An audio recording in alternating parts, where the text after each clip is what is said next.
Hey guys, it's Logan with YuGiOh Gaming, and this week I got second place at a Xbox Series X tournament with the Brave Tenyi deck that we've been talking about in all of our videos. Sorry about the glare. I'm going to try to talk about the cards as much as possible. There was just nothing I could do. I tried to move the camera any way I could. So let's go ahead and get into the deck though. It's really what everyone's been waiting for. 3 Ashina. You have to play 3 of all the Tenyi monsters, so 3 Vishuda, 3 Adhara, 3 Vessel. So we played max number of Tenyis we could play. There's no other good Tenyis. We don't need the number like the level 4 because we're not playing Circle or anything. So just maxing out on all of these. And Vessel becomes a lot better with the Brave engine because it gives you a token to be able to add off of.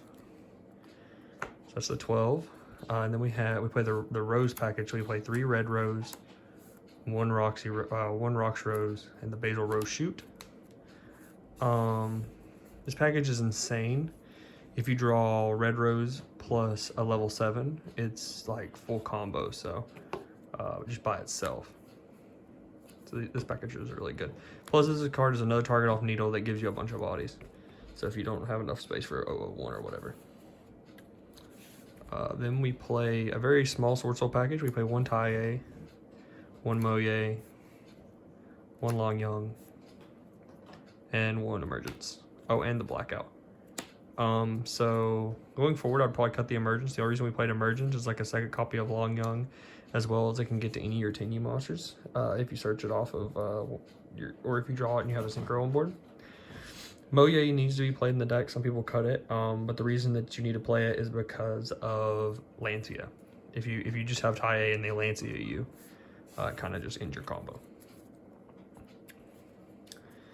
Then we have the Brave package: 3 Water Enchantress, 3 Right, 1 Griffin, 1 Fateful, and the Draco back. This engine is just the best engine in the game. Every deck should be playing this if you can. So yeah, this engine is just crazy in the deck. Gives you level 7s and level 4s, which is really good for synchroing. Foolish Burial because it ties the engines together. Destrudo because it's a level. It can be a level 3 with the Brave token. It makes Yazi. It's just an overall good card, just solid card. Let's tuner to make Needle. And then 001. You don't always need 001 to combo. Like there's hands that like if you draw the Brave package a lot of the time you just don't use 001. And you just use the Red Rose instead. And the last is the going second cards. We play Gamma, 3 of them, and then the Driver. It's like the best hand trap I think this format. It's just a 1 card stop all the time, and most people standby phase Lancia to play around the water chick. So you can hit them with Gamma. It gives you a free level 8 synchro or a free Needle. And the last card is 3 copies of Forbidden Droplet. I wish I could fit in more hand traps, but in this deck, the deck's just too tight. It's already 41 as is, so you just really do not have room to play any more going second cards. So we just played all the high impact ones. 41 cards in the main deck. I could see cutting Emergence and going to 40 for sure. Extra deck needs a little work. But, mind you, this is the very first tournament I've ever played this deck. I did some testing and some theory. But I honestly think this deck is just the best deck of the format. I think it's just has by far the highest ceiling, and it just does the most. I think it loses to like you can play through like 2 high impact hand traps and still make a board, which is crazy. But saying that, this is the first time I played in it, so there's a lot of cards I would change in the extra deck. For example, that I need 2 Monk. Definitely need to play 2 Monk. The 1 Shaman. This card never came up. I would definitely cut it. The only time it ever really comes up is if you draw a hand of like Taiye plus a Tenyi plus the Brave. So you can't use the Taiye's effect, but you can make Shaman and then bring back Taiye and use its effect. Other than that, it's super situational and I probably would not continue playing it. Hulk, you could play a second of this, it just doesn't, it never really came up for me. And then Auroradon, card's crazy. 1 Chi-Jiao, you don't need the second. 2 copies of Baxia, 2 Baxia comes up sometimes. Chao Feng, you can probably cut this card. It comes up sometimes. I made it 1 time in the tournament, but a lot of the time there's just not very many light decks or light monsters in general. So most of the time you're only stopping Zeus or like some of the cards in the mirror match. So I could definitely see cutting that card.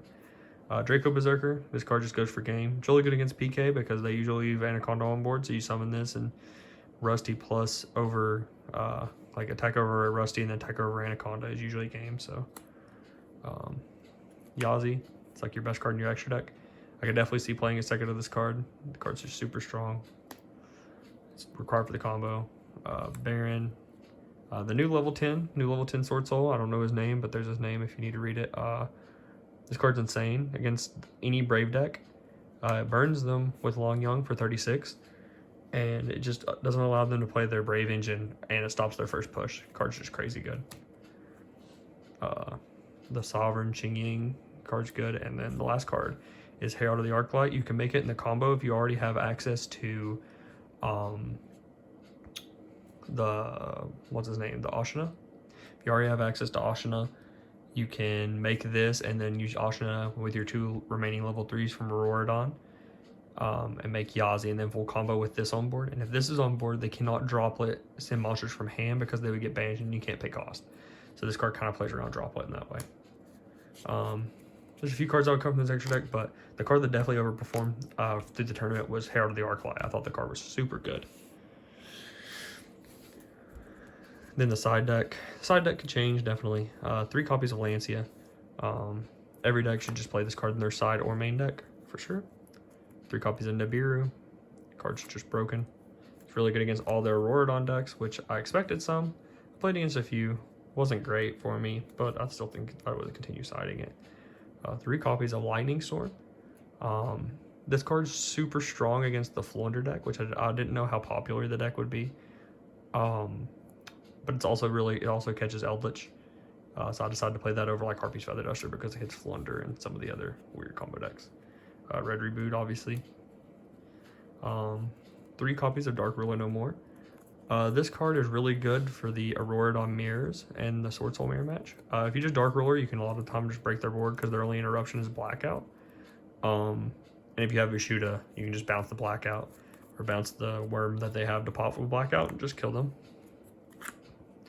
Card was super good throughout the weekend. And the last 2 cards, I sided a Shooting Riser Dragon because he's a level 7 and you can make him super easy and send this card, which is Token Collector, in the mirror. And it kind of is just like a floodgate in your extra deck for the mirror match. And I decided to dedicate 2 cards for going first in the mirror match that would just auto win the mirror. I never used this combo, so I can't speak on how good it is, but I liked the theory in the combo.